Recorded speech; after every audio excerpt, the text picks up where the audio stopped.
Queridos irmãos, queridas irmãs, hoje gostaria de fazer aqui um comentário, porque justamente essa semana nós verificamos aí o assassinato desse rapaz nos Estados Unidos chamado Charlie Kirk, e isso nos faz pensar sobre os acontecimentos da nossa época, porque muitas pessoas são ingênuas e acham que essas coisas acontecem meio que por acaso, ou simplesmente fazem uma leitura superficial das coisas e dizem assim, não, a esquerda que matou o rapaz. Então, a mentalidade, principalmente no Brasil, é muito restrita a esse pensamento de que existem esses dois polos, a direita e a esquerda. Sendo que, na verdade, não é nada disso.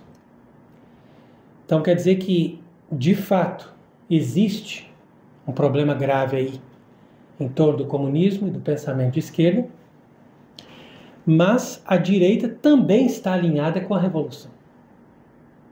Então, não é possível nós identificarmos o problema somente numa lógica de partidos. E nós devemos perceber que a guerra é contra Deus e contra a Igreja Católica. Da mesma forma, nós já vamos para mais um ano, no mês de novembro, da comemoração do assassinato de John Kennedy. Então isso aí também é outro elemento importante, porque nós percebemos que em 1963, quando foi morto John Kennedy, nós estávamos justamente no primeiro ano do concílio. Então, quer dizer que toda a década de 60, ela começa como se fosse uma virada do jogo. Quer dizer que o demônio que até então tinha planejado todo um trabalho para dominar o mundo, a partir daquele tempo ele começou a ter essa liberdade de levar a cabo o seu desígnio. E nós podemos então nos perguntar por que Deus permite isso e por que essas coisas estão acontecendo, principalmente a partir dos anos 60. Então é interessante, por exemplo, que até hoje ninguém deu uma resposta clara e válida a respeito do assassinato de John Kennedy. Então, por que era necessário matar John Kennedy? Até porque as pessoas também têm essa impressão de que nos Estados Unidos tudo vai certo, tudo vai perfeito, sendo que os Estados Unidos também é totalmente usado para a revolução, para ser ali um instrumento da revolução, e também para concentrar um dos polos de poder que faz hoje essa dicotomia, que trabalha com a mesma direção, que é destruir o catolicismo e impedir as pessoas de chegarem de novo no catolicismo. Então a mesma coisa está acontecendo com o lado da Rússia, que agora resolveu atacar a Polônia, e a gente percebe que tudo isso é uma intimidação, porque o objetivo é cercar as pessoas que ainda têm alguma possibilidade de voltar para a religião verdadeira, para que elas sejam intimidadas e não tenham espaço para conseguir trabalhar. Então, ainda sobre John Kennedy, nós devemos perceber isso, que ele foi um presidente católico, apesar de que ele tinha os seus desvios morais, mas ele era uma pessoa que era realmente uma liderança católica. E se John Kennedy fizesse ali nos Estados Unidos uma espécie de dinastia, porque as pessoas sempre têm uma tendência de voltar à lógica dos reis. Então a tendência das pessoas é querer concentrar numa pessoa que tenha realmente um carisma e que possa representar aquela nação. Então, a fama do John Kennedy e o carisma que ele tinha fez com que ele crescesse numa proporção muito grande. E isso se tornou uma ameaça para esse novo sistema, essa nova ordem, que não poderia, na altura da época, na altura do início dos anos 60, imaginar um presidente que estivesse ali com uma postura verdadeiramente católica, que pudesse eventualmente até dar uma força maior para que os Estados Unidos fosse um recurso para a Igreja Católica se defender desse movimento do Vaticano II. Então, o assassinato desse homem está dentro dessa lógica. Assim como esse rapaz agora, Charlie Kirk, faz parte aí de uma corrente nos Estados Unidos que está crescendo nessa direção, de perceber que os valores do mundo moderno, do feminismo, dessa coisa horrível que eles estão fazendo hoje em dia, transformando as crianças, esse transexualismo, essa geração woke, como eles dizem, quer dizer, tudo isso é uma mentalidade que vai até o último estágio da revolução e do satanismo. Então, o movimento de formar uma consciência contra esse processo incomoda. Então, eles vêm ali e fazem alguma coisa para silenciar a pessoa, seja matando ou fazendo com que a pessoa se desvie.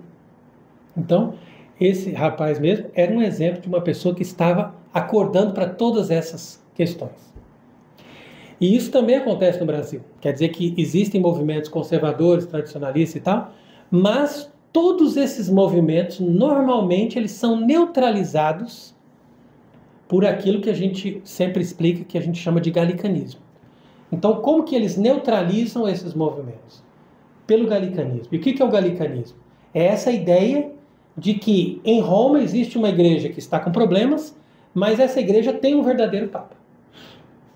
Então, pelo pensamento galicano, o Papa está errando, o Papa está celebrando uma missa ruim, o Papa está fazendo as coisas erradas, o Papa está tendo tendências ruins, mas ele pode melhorar um pouquinho, etc. Quer dizer, somos nós que ensinamos o Papa. E isso é um absurdo. E ao mesmo tempo, esse pensamento também é muito ingênuo, porque eles não percebem que se nós não temos uma verdadeira base da doutrina católica, então nunca vai haver uma coerência que possibilite que a estrutura, a força do catolicismo possa realmente enfrentar essa grande impostura que está instalada hoje no mundo.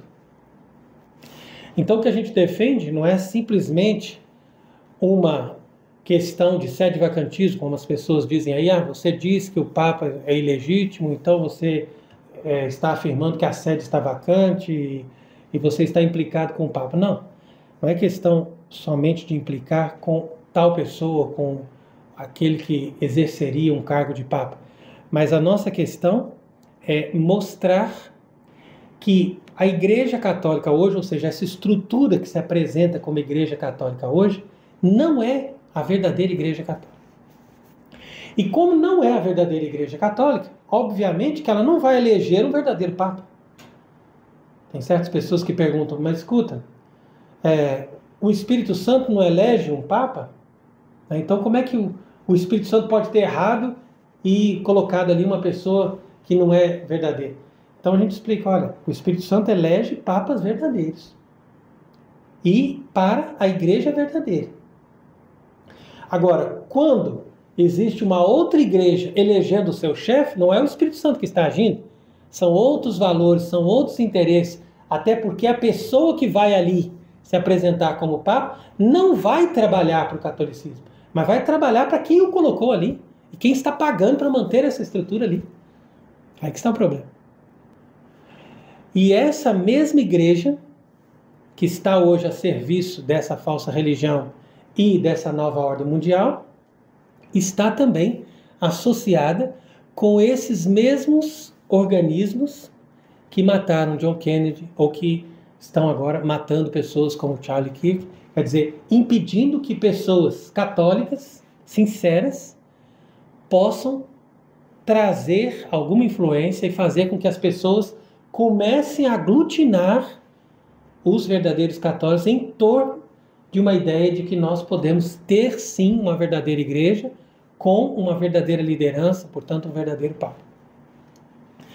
Então, não existe essa ilusão de que é a direita lutando contra a esquerda e vice-versa. Não.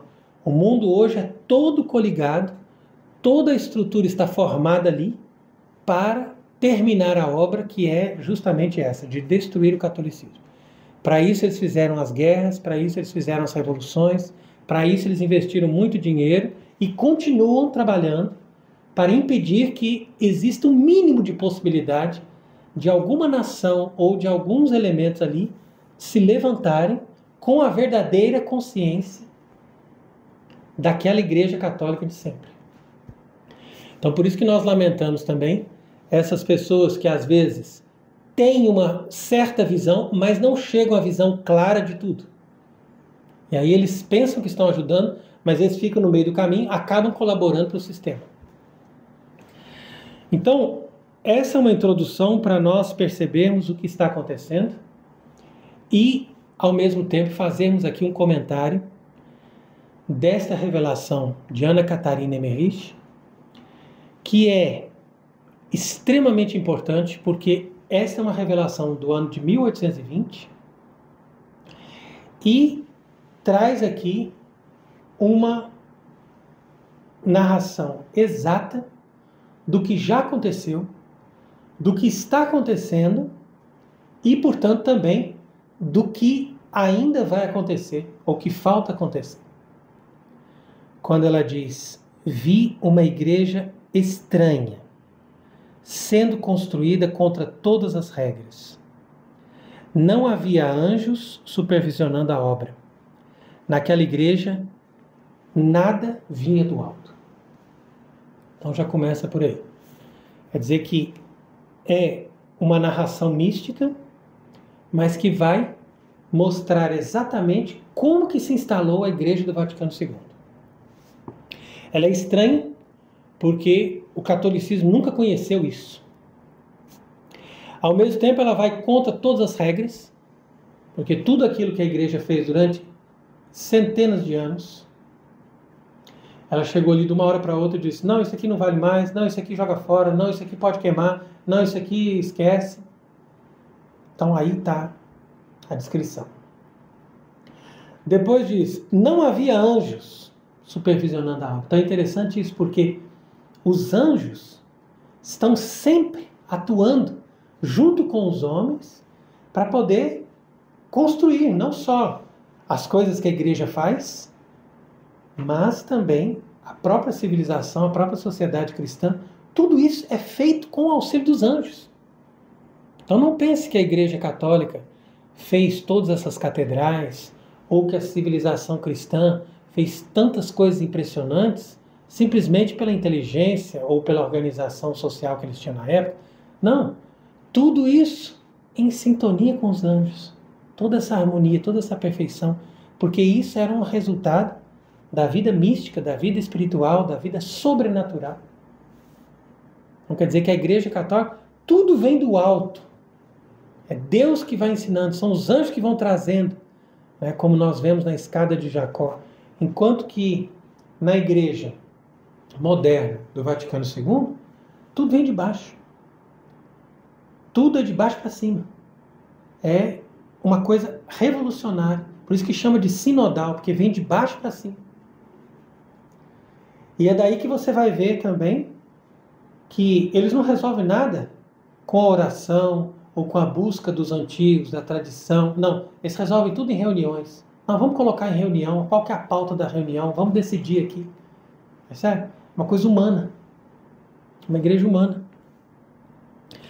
Havia apenas divisão e caos. Então é exatamente isso. Porque eles fazem uma coisa nova, uma coisa humana, e aí tem pessoas que aceitam 10%, outros aceitam 20%, outros aceitam 90%. Cada um fica com um pedacinho, e aí vem a divisão e o caos. Porque antes você tinha uma só fé, um só batismo, uma só doutrina, um só sacramento, tudo igual, tudo perfeito e em harmonia. Agora, tudo nessa confusão, gerando divisão e caos. Então ela viu uma igreja feita por homens seguindo as modas. Exatamente aí o que nós vemos hoje. Depois ela diz: vi também coisas deploráveis. Todo tipo de abominação era perpetrada ali. Os padres permitiam tudo e celebravam a missa com grande reverência. Exatamente o retrato daquilo que nós estamos vendo hoje. Inclusive, esse texto muito interessante foi também partilhado por Monsenhor Viganò, e ele mesmo fez uma conferência lendo e explicando essa visão de Catarina Emmerich, e eu acredito que essa descrição dessas coisas vai ajudar muitas pessoas a perceber o que está acontecendo no mundo, porque tudo isso vem através da igreja. Então Deus colocou a igreja não só para ser uma referência da verdadeira fé, da verdadeira moral, mas como luz do mundo. Como o próprio Jesus diz: vós sois a luz do mundo, vós sois o sal da terra.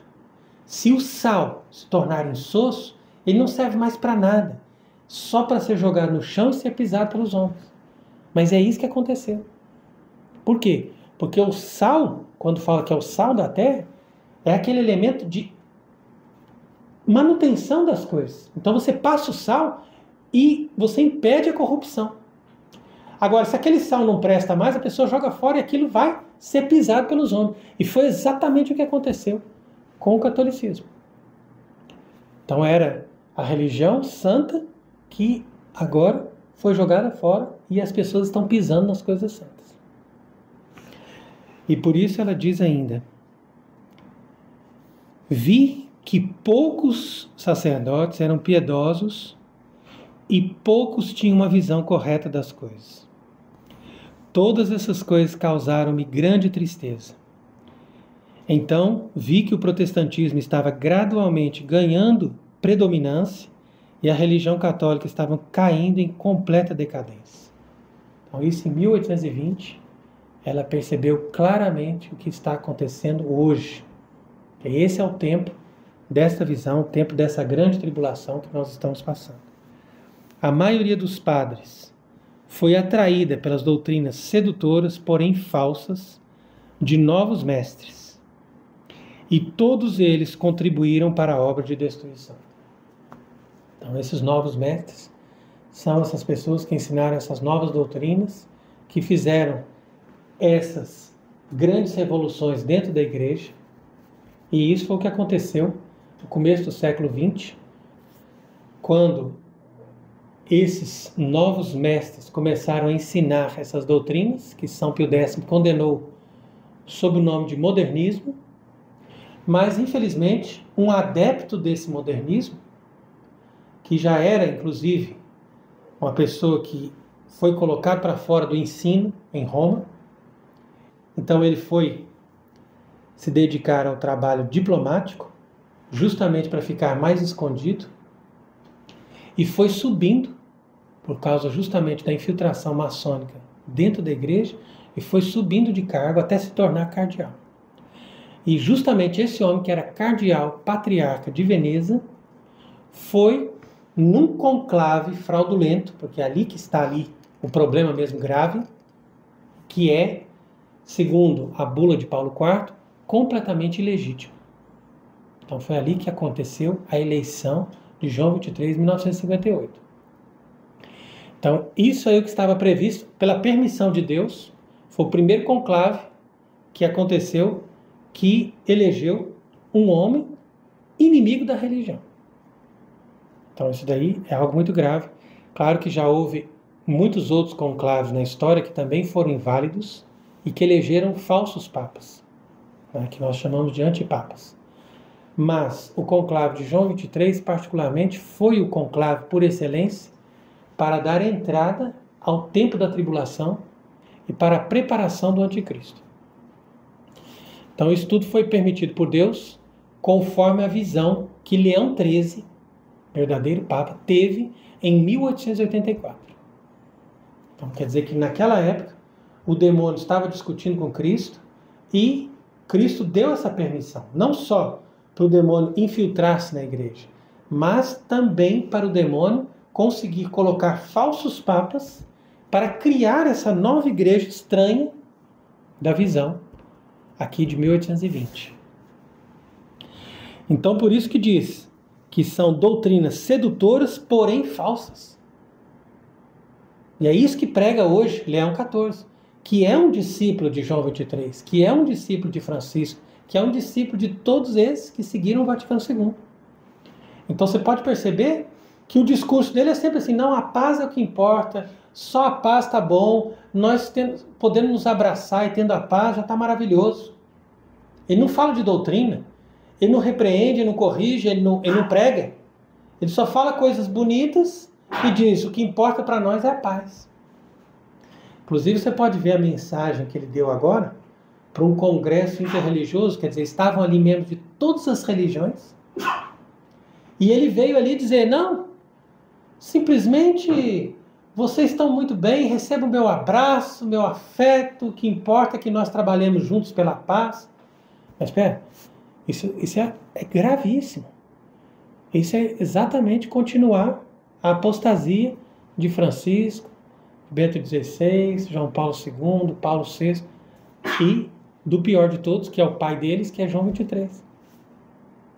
Então você percebe que não existe uma excomunhão, não existe uma atitude firme, não existe uma palavra de repreensão a dizer, olha, vocês estão numa religião falsa, se vocês não aceitarem Cristo, vocês não vão se salvar, se vocês não forem batizados, vocês não vão ter o reino dos céus. Não, isso não, jamais. Pelo contrário, não, vocês estão ótimos, vocês estão maravilhosos. Só falta a gente ter mais atuações em todos os âmbitos da sociedade para poder levar as pessoas a terem mais paz, porque nós precisamos de paz.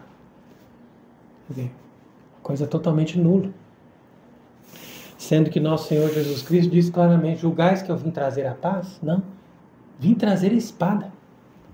Porque ele disse, agora em diante, a divisão dentro da própria família. Então já tinha divisão, agora vai ser mais divisão. Por quê? Porque tem pessoas que vão estar contra mim, tem pessoas que vão estar comigo. E estar contra Cristo não é falar assim, eu não gosto de Cristo. Não, é estar contra a sua igreja, com o magistério verdadeiro dos verdadeiros papas. Então, quem não aceita a verdadeira igreja católica com os verdadeiros papas, essa pessoa está contra Cristo.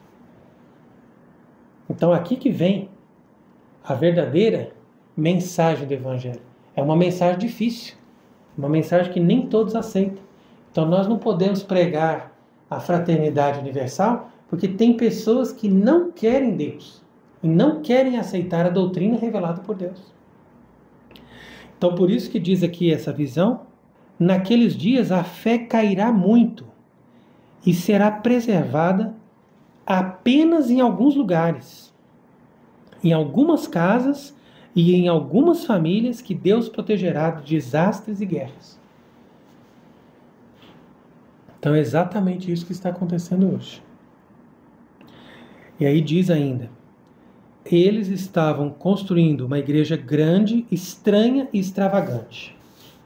Então é exatamente uma visão mística, imaginando que estão construindo um edifício, mas é esse edifício, aquela igreja do Vaticano II. Todos tinham que ser admitidos nela para se unirem e terem direitos iguais. Evangélicos, católicos e seitas de todas as denominações. O ecumenismo, tá vendo? Vi a igreja estranha e grande novamente. Não havia nada de sagrado nela. Também vi um movimento liderado por clérigos, com anjos, santos e outros cristãos contribuindo. Então aqui ela percebeu que no meio de toda aquela apostasia, de toda aquela confusão, havia um movimento, percebe? Liderado por clérigos. Clérigos são pessoas como nós, sacerdotes, alguns bispos e tal, que estão ali ainda fazendo esse movimento com a ajuda dos anjos e dos santos. Estão conosco para poder manter alguma coisa ali. E veja que ela não fala de um papa. Por quê? Porque esses clérigos estão agindo em comunhão com a Igreja Católica de sempre, mas em oposição, com certeza, a um falso papa. Então, diz ali também que havia algo de orgulhoso, presunçoso e violento em tudo aquilo que eles estavam fazendo. Então quer dizer que essa apostasia, essa nova religião que eles estão fazendo ali, não só é um trabalho de orgulho, de presunção, mas também de violência. Aí é onde que eu volto a essa questão ali de assassinato de grandes personalidades e também de grandes sacerdotes que foram mortos e que as pessoas não sabem, porque eles sabem fazer a coisa de forma muito discreta e você não consegue saber que aquela pessoa foi envenenada, foi morto, foi assassinado. Então tinha um sacerdote, por exemplo, que era muito forte, muito inteligente, que era o padre Chambrut, da Bélgica, e ele, segundo as fontes oficiais, morreu num acidente de automóvel. Mas existe um inquérito que foi arquivado que mostra que o motorista que estava no automóvel, que não teve nada, inclusive, ele teria sido, na verdade, culpado.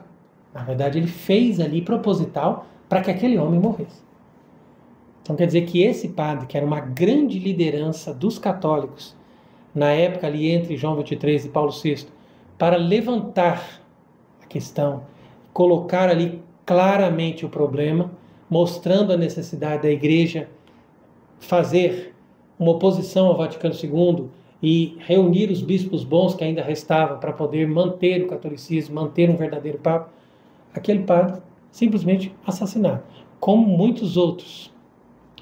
E isso mostra o caráter violento da Revolução, desde a origem, não só na França, mas também na Rússia e em todos os lugares onde se manifestou esse espírito de revolta contra Deus e contra a religião católica. E diz ainda que eles pareciam ter muito sucesso. Então ela continua: vi quão terríveis seriam as consequências dessa falsa igreja. Via crescer em tamanho hereges de todos os tipos chegando à cidade de Roma. Quer dizer que isso aqui é uma descrição perfeita. O clero local estava ficando morno e viu uma grande escuridão. Então a visão pareceu se espalhar por toda parte. Comunidades católicas inteiras foram oprimidas, sitiadas, confinadas e privadas de sua liberdade. Vi muitas igrejas sendo fechadas, grande sofrimento, guerras e derramamento de sangue por toda parte. Então quer dizer que isso já aconteceu desde aquela época, com certeza, e ainda vai acontecer uma grande escala, como nós sabemos aqui. Tive outra visão da grande tribulação. Parecia-me que se exigia do clero uma concessão que não podia ser concedida. Então quer dizer que aqui nós podemos identificar a questão da nova missa, que justamente o clero, na época, 1969, foram obrigados a começar a celebrar essa nova missa. Há muitas pessoas que dizem, por exemplo, que o Padre Pio celebrou a missa nova. Isso é mentira. O Padre Pio morreu em 68, a missa nova veio no final de 69. Então eles usam a figura do Padre Pio, que era com certeza um homem muito santo, para legitimar esses dois falsos papas, o João XXIII e o Paulo VI, porque o Padre Pio não disse nada, mas o Padre Pio percebia que alguma coisa estava acontecendo. Agora, não é porque a pessoa é santa que ele tem que ter toda a visão, porque nós já estamos há 60 anos desses acontecimentos, nós conseguimos ter mais clareza do que as pessoas que viveram ali no começo. Mas com certeza nós podemos afirmar que o Padre Pio não aceitaria celebrar a missa nova. Como nós conhecemos muitas histórias de sacerdotes e bispos que não aceitaram a missa nova e que morreram completamente abandonados no ostracismo, com um grande sofrimento, como está sendo descrito aqui.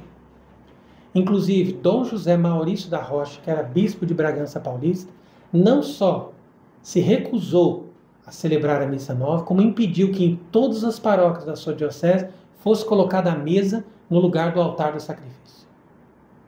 E quando ele estava para morrer, ele disse: eu só peço uma coisa, se algum padre quiser celebrar uma missa pela minha alma, que não celebre essa falsa missa que está sendo implantada agora. E ele morreu justamente alguns anos depois que a missa de Paulo VI foi ali instalada em caráter obrigatório para todo o clero no mundo inteiro. Então diz que muitos padres idosos, especialmente um, ela viu chorando amargamente. Então eu gostaria de saber quem era esse padre idoso que na época da imposição dessa missa falsa estava chorando amargamente por essa situação. Alguns mais jovens também choravam, mas outros, e entre eles os mornos, fizeram o que lhes foi pedido sem qualquer objeção. Era como se o povo estivesse dividindo em duas facções. Então, exatamente o que aconteceu a partir da década de 70, foram se dividindo de um lado as pessoas que aceitaram toda essa igreja moderna, carismática, e, de outro lado, aqueles que quiseram manter uma lógica mais tradicional. Vi uma aparição da Mãe de Deus que disse que a tribulação será muito grande. Ela acrescentou que essas pessoas deveriam rezar fervorosamente. Deveriam rezar acima de tudo para que a igreja das trevas abandonasse Roma.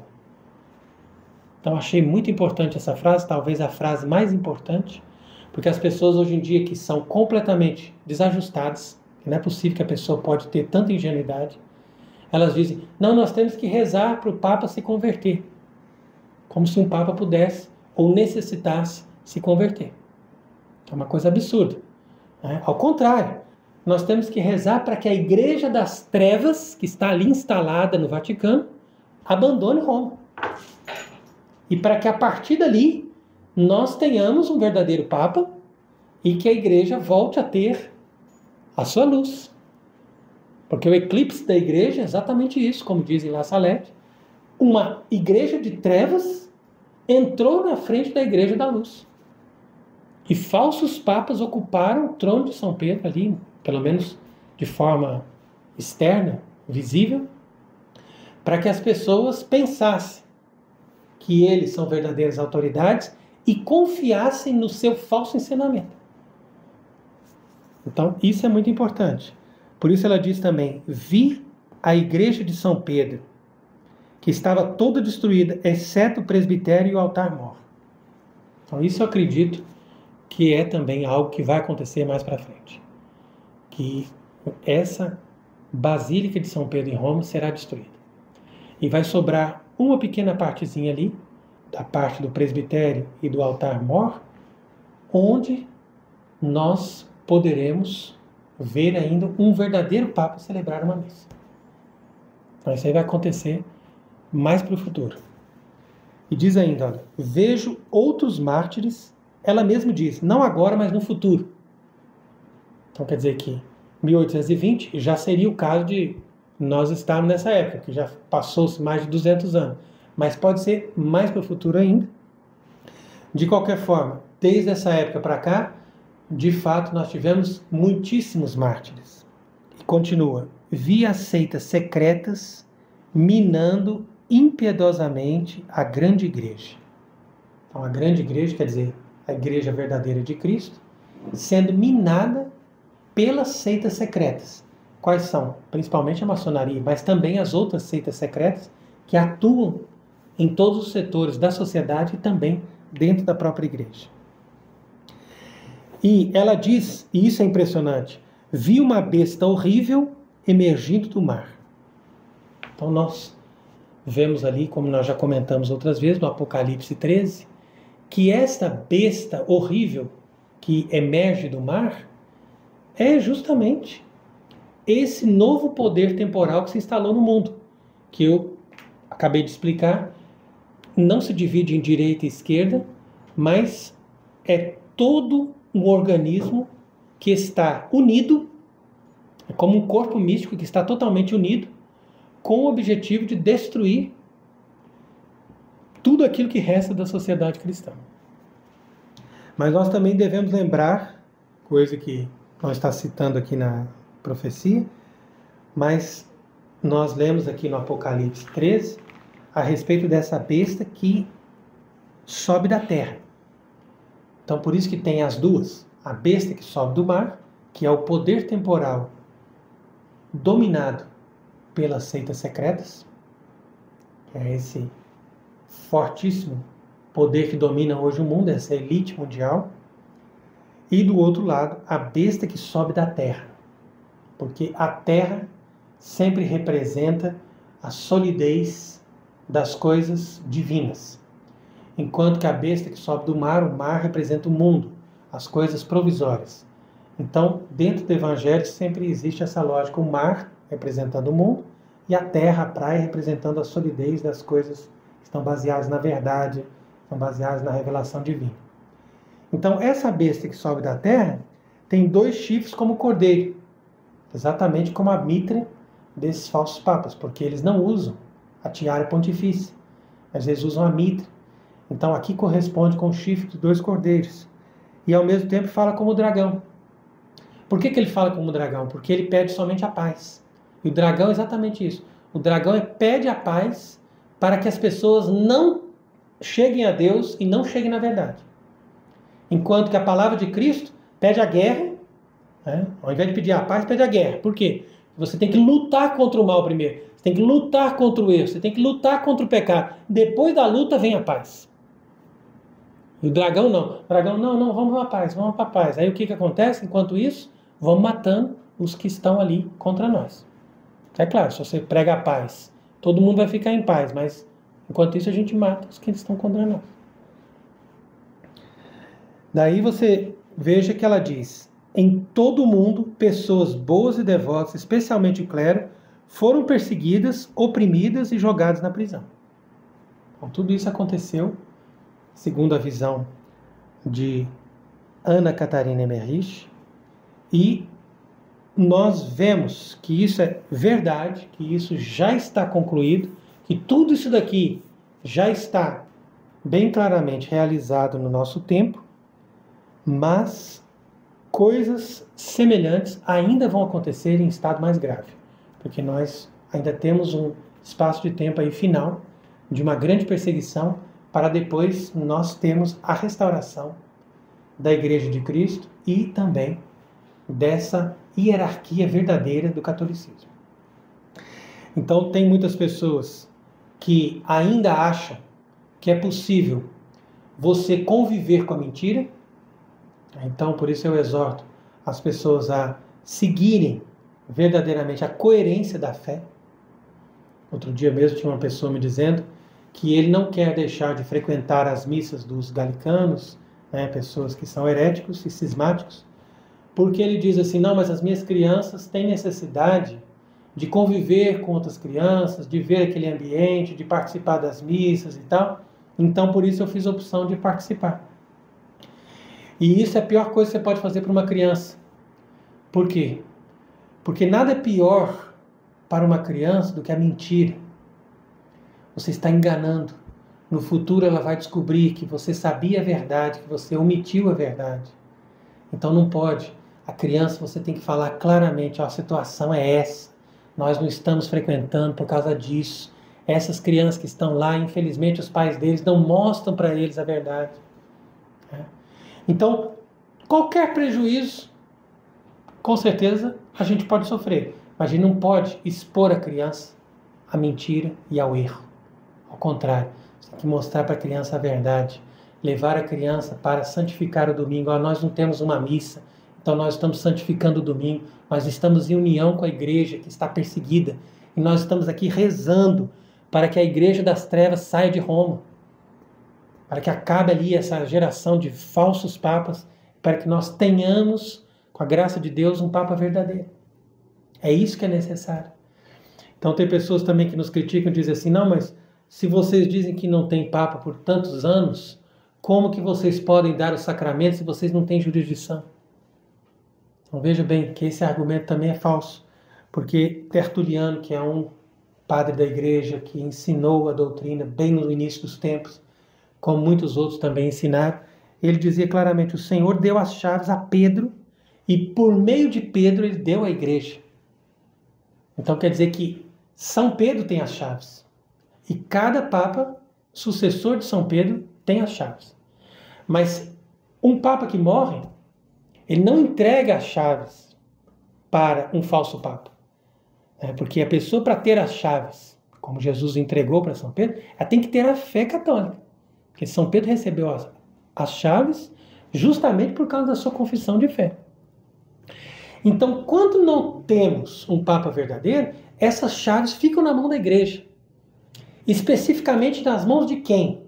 Nas mãos daqueles bispos que estão ensinando exatamente a mesma doutrina católica de todos os tempos, seguindo tudo aquilo que a igreja ensinou, sem tirar nada, e ao mesmo tempo com a intenção de que nós tenhamos uma autoridade legítima de um verdadeiro papa, porque se ele também não tem essa intenção, ele está cismático. E um cismático não pode ter jurisdição. Então quer dizer que a jurisdição é uma coisa automática. Ela vem na mesma hora que um papa morre, ela se entrega à igreja. E a igreja vai dar essa jurisdição novamente para um papa verdadeiro quando ele é eleito e é reconhecido pela igreja, não pelos hereges. Não são os hereges que têm que reconhecer um papa, mas é a igreja católica, ou seja, aqueles que têm a verdadeira fé católica vão dizer: olha, ele prega a doutrina católica, ele é o nosso papa. Assim que acontece. Então, por isso que é importante nós seguirmos essa citação e percebermos que nós estamos nesses tempos e nós sabemos como lidar com essa grande tribulação. Que não adianta só você saber das coisas e depois não ter sabedoria para viver. Então você tem que ter inteligência, mas ao mesmo tempo sabedoria para viver e lidar com a grande tribulação com essa total fidelidade à Igreja Católica Apostólica Romana.